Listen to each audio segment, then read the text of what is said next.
आज का टॉपिक है हार्ट फेलियर।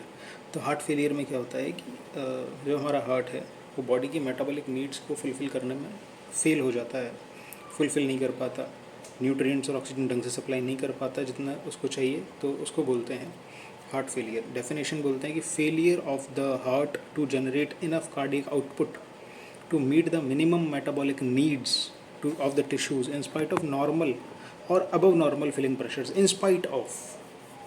ऐसा नहीं है कि फिलिंग प्रेशर्स कम है, फिलिंग प्रेशर्स नॉर्मल हैं या अबव नॉर्मल है, फिर भी फुलफिल नहीं कर पा रहा। मतलब हार्ट को फिलिंग प्रॉपर हो रही है या प्रॉपर से भी ज़्यादा हो रही है, फिर भी वो हार्ट पूरी तरह से ढंग से पंप नहीं कर पा रहा।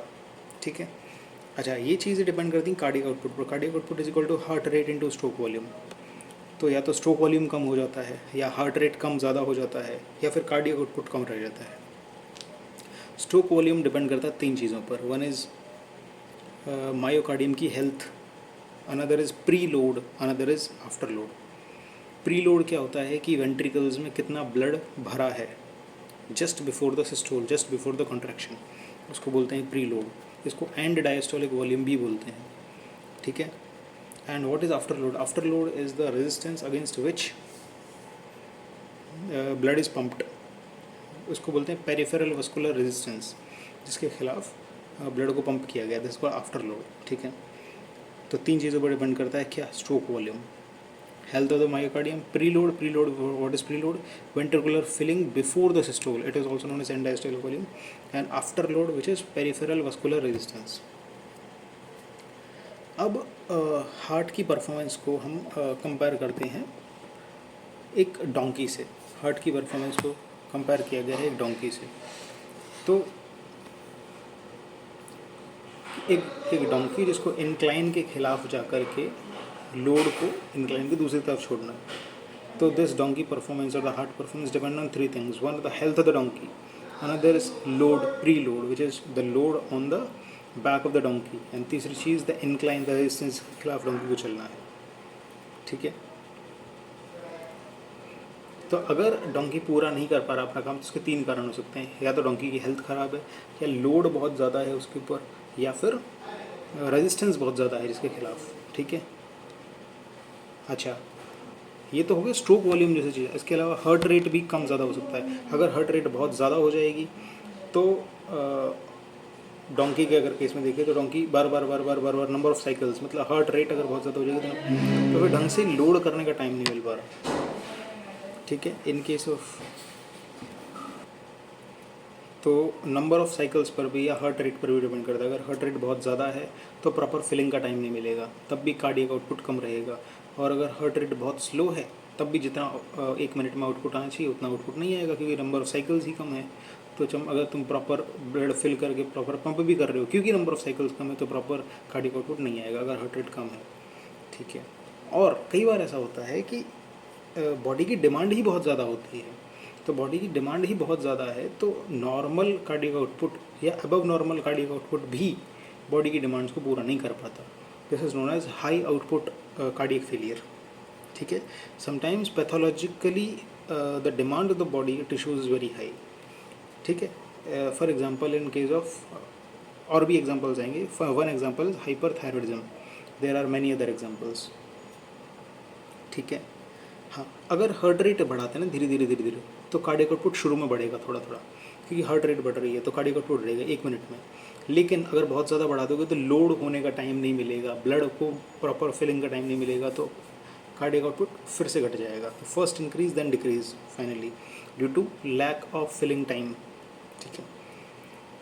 हाँ, कार्डियक फेलियर की बात करें, it's a disease of old age plus 65। Generally it's a 65 plus age में देखने को मिलता है। ठीक है।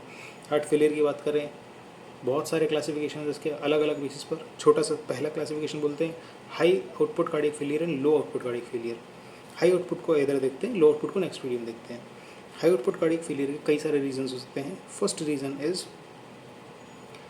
ड्यू टू वेरी हाई या हाई आउटपुट कार्डियक फेलियर में होता क्या है कि कार्डियक आउटपुट नॉर्मली या नॉर्मल से ज़्यादा है, जैसा सब लोगों का होता है वैसा कार्डियक आउटपुट है या उससे भी ज़्यादा है, लेकिन बॉडी की डिमांड बहुत ज़्यादा है। तो बॉडी की डिमांड तो अभी पूरी नहीं हो रही, तो उस बॉडी के लिए तो कार्डियक फेलियर है। अगर मेरे बॉडी की डिमांड, मेटाबॉलिक डिमांड किसी कारण से पैथोलॉजिकली बहुत ज़्यादा हो गई है पर मेरा हार्ट उसको फुलफिल नहीं कर पा रहा, तो मेरा heart is failing to perform its duties.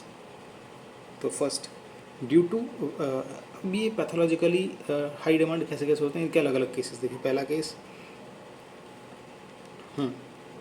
Thyrotoxicosis, जो अभी भी hyperthyroidism, thyrotoxicosis, it in this body has very high metabolic needs, very high metabolism, ठीक है। दूसरा केस है वेरी सीवियर अनीमिया, इतना अनीमिया हो गया हीमोग्लोबिन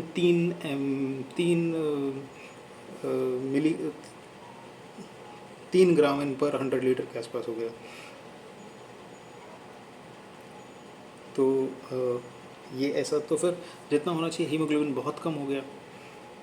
तो अगर उतना ऑक्सीजन सप्लाई करना है, उतना न्यूट्रिएंट सप्लाई करना है, तो मल्टीपल साइकिल्स ब्लड को रोटेट करना पड़ेगा, ठीक है। तो इसलिए कार्डियक आउटपुट कम है अगर उस हिसाब से देखा जाए तो यहाँ पर कार्डियक फेलियर है। प्रेगनेंसी के केस में जहाँ पर कि एक मदर के वुम में 2 फीटसेस हैं, तो वहाँ पर उसको अपने बॉडी को भी न्यूट्रिएंट देने हैं और उन 2 फीटसेस को भी न्यूट्रिशन देना है, तो बॉडी डिमांड इंक्रीज है। दूसरे Piaget's disease, Piaget's disease is of nipples, Piaget's disease of female genitalia, Piaget's disease of bone. इनमें क्या होता है कि टर्नओवर बढ़ जाता है, मतलब कि बोन की अगर बात करें तो इसमें ऑस्टियोब्लास्टिक एक्टिविटी बहुत ज़्यादा बढ़ जाती है, तो मेटाबॉलिज्म ही बढ़ गया एक तरह से, है कि नहीं। तो बॉडी डिमांड्स बढ़ गई। One is case of beri में क्या होता है कि it is due to deficiency of thiamine. तो थियामिन की डेफिशिएंसी में होता है क्या कि ग्लूकोज ब्रेकडाउन इज पार्शियल, तो उसकी वजह से लैक्टिक एसिड बहुत ज़्यादा जमा हो जाता है, जिसकी वजह से पेरिफेरल ब्लड वेसल्स डायलेट हो जाती हैं। तो ईट्रियल ब्लड का वीनस ब्लड में जाना बहुत तेज़ी से होता है, बहुत फास्ट। इस चक्कर में वो कैपिलरी बेड में ढंग से रुक नहीं पाता ब्लड, तो टिश्यूज़ को ढंग से ऑक्सीजन सप्लाई, न्यूट्रिएंट सप्लाई नहीं दे पाता। तो इसलिए सेम काम करने के लिए ब्लड को 2-3 चक्कर लगाने पड़ते हैं, तो बॉडी डिमांड्स बढ़ गई, ब्लड को ज़्यादा काम करना पड़ रहा है, ठीक है। Due to very fast peripheral flow, oxygen is not extracted very efficiently in very, ठीक है। एट्रियल वेनस शंटिंग का एक एग्जांपल कह सकते हैं उसका, एक और एट्रियल वेनस शंटिंग का एग्जांपल है एवी फिस्टुला। एवी फिस्टुला में there is shunting between the arteries and the veins. So ऐसा कब होता है, आर्टरीज और वीन्स को कैपिलरी बेड पे पहुंचने से पहले ही शंटिंग हो जाती है due to some pathology. In case of gun shots also haematoma बन जाता है और उनके बीच में एक बाईपासिंग हो जाती है, शंटिंग हो जाती है, तो उसमें भी कैपिलरी बेड तक बहुत कम ब्लड पहुंच पाता है, तो उन डिमांड्स को पूरा करने के लिए कई चक्कर लगाने पड़ते हैं ब्लड को, ठीक है। ओके, ये हमारा हाई आउटपुट कार्डियक फेलियर के सारे एग्जांपल्स हो। इसके बाद में लो आउटपुट कार्डियक फेलियर होता है, वो नेक्स्ट हम वीडियो में देखते हैं।